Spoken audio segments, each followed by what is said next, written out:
Okay, in this lecture, we are going to talk about linear estimation of a random variable from n random variables, rather not a single variable, n random variables. Right, earlier we did it from one variable, here we are going to take n variables. So the linear estimation,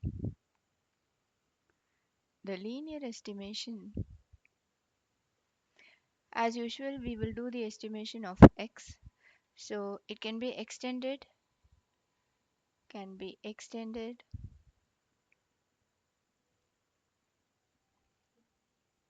to the case of estimating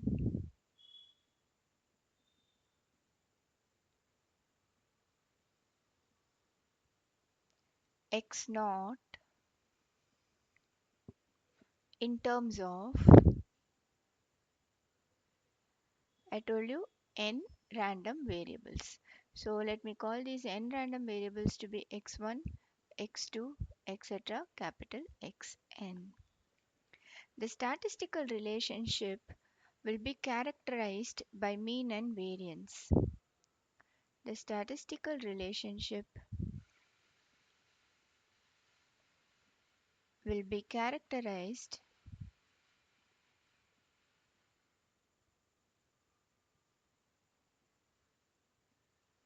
by mean and the variance.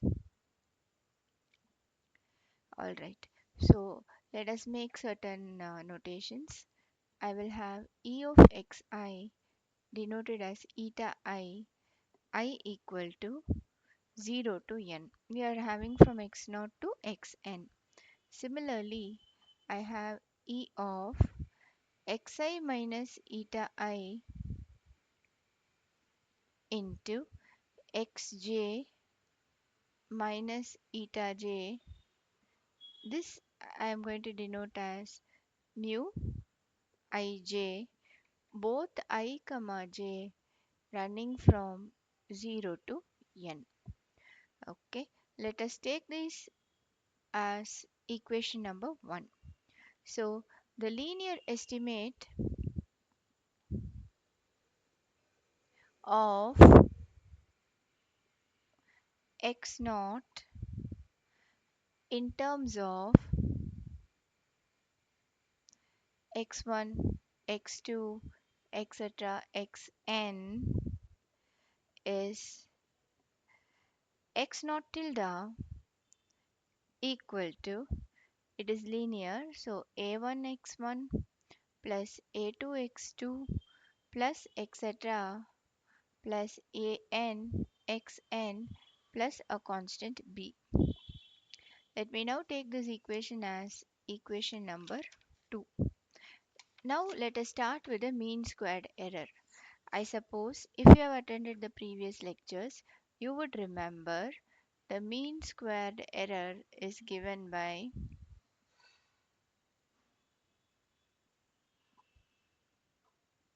EMS, which is equal to E of, I will have x naught minus x naught tilde the whole square.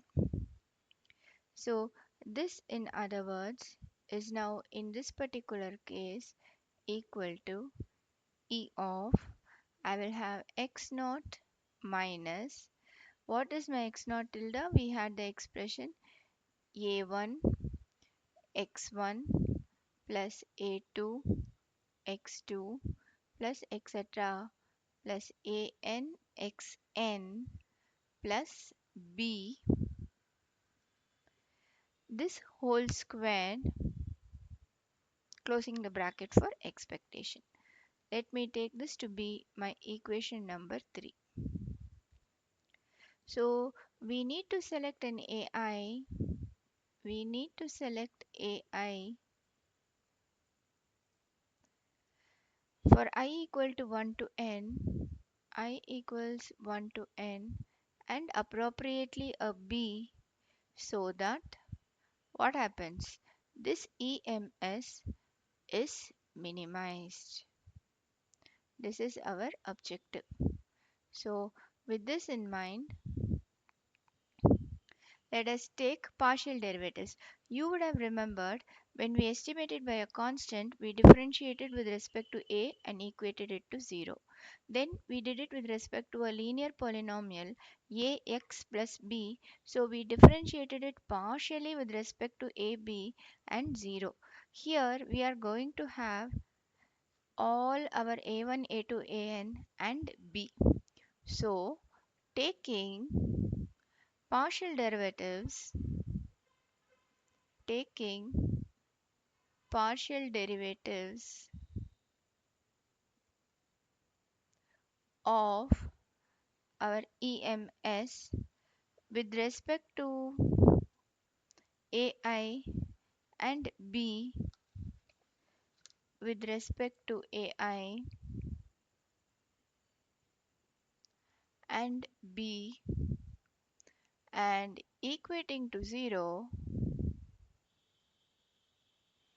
and equating it to 0,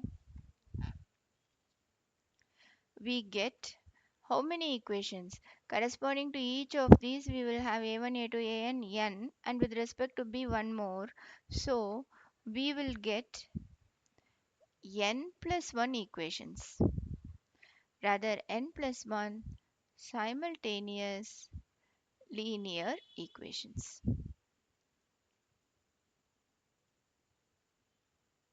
which we need to solve. And there will be how many unknowns? There will be exactly n plus 1 unknowns. All your ai's from I equal to 1 to n plus a b.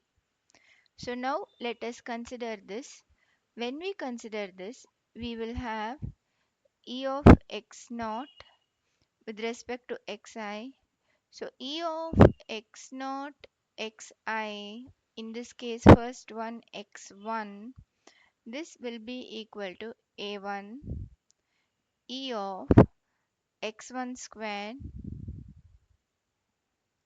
plus a2 expectation of x1 with the variable our variable x2.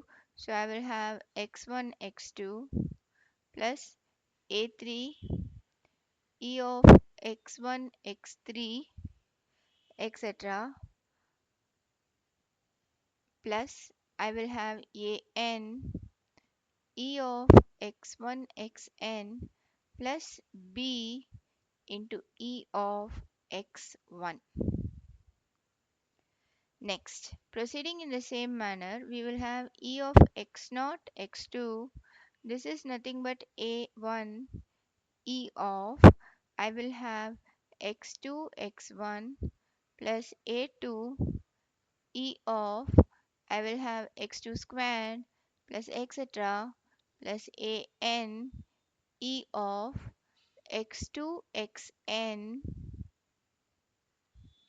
plus b e of x2. Now let us keep proceeding in the same sense. We will reach e of finally x naught xn. Now consider this e of x naught xn.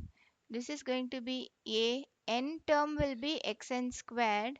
So a n I will have e of xn squared plus I will have b into e of xn plus I am writing in the reverse mode.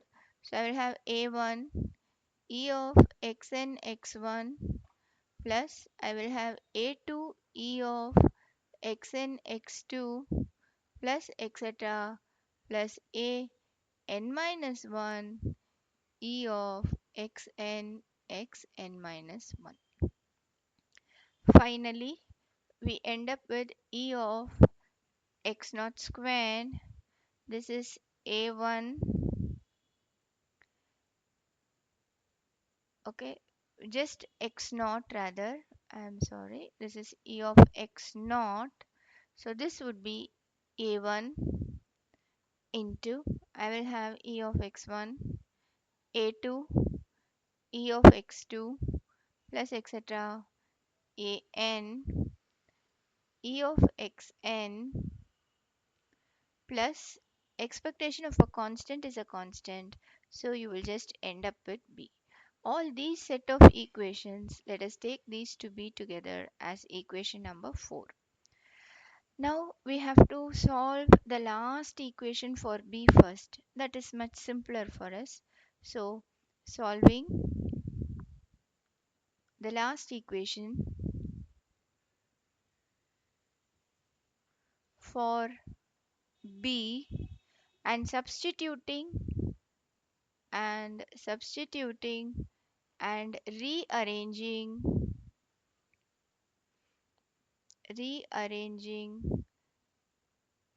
the terms and rearranging the terms in previous equations,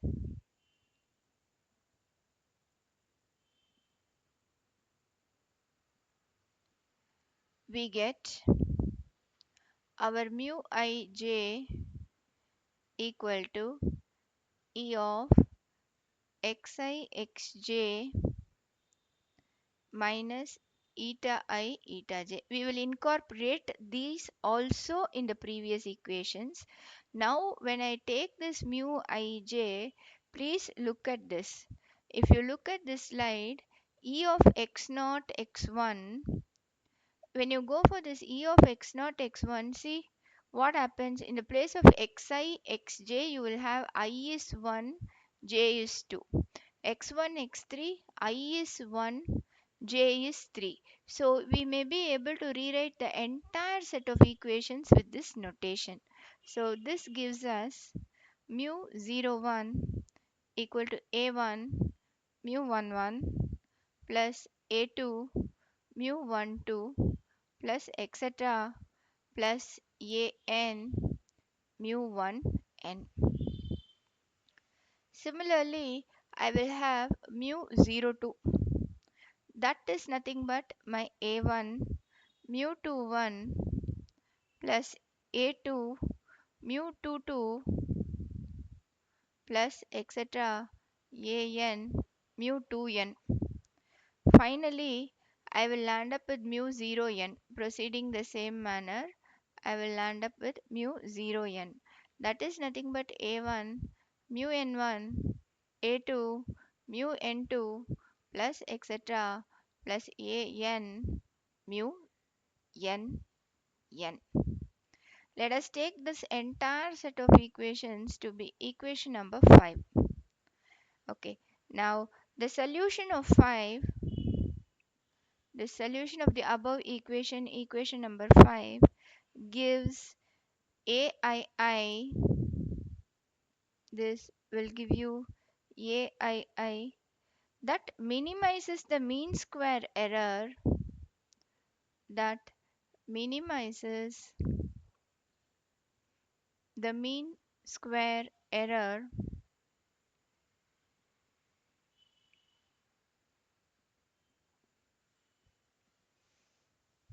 from the last equation in 4. Now let us start from the previous equation, from equation number 4.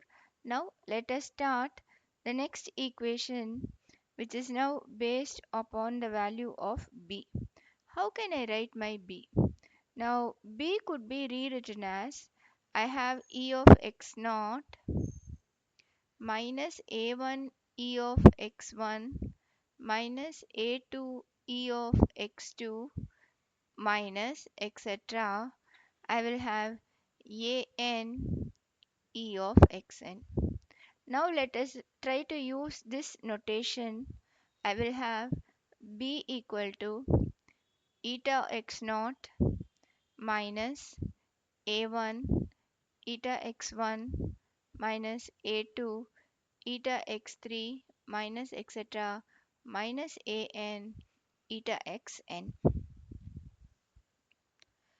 Okay, so now after substituting the ai and b in equation 3, let us see what happens. This is going to be equation number 6. So substituting ai and b, substituting our ai and b In equation number 3, the minimum mean squared error, the minimum mean squared error will be given by my EMMS will be sigma x naught square minus summation I equal to 1 to n mu 0 I into AI. This would be the value that we would have got. Let us take this as equation number 7. Now, this is the basic fundamental idea. Next, in the next lecture, we will see a numerical illustration whereby you will be able to clearly understand the concept that I have illustrated here theoretically. Thank you so much.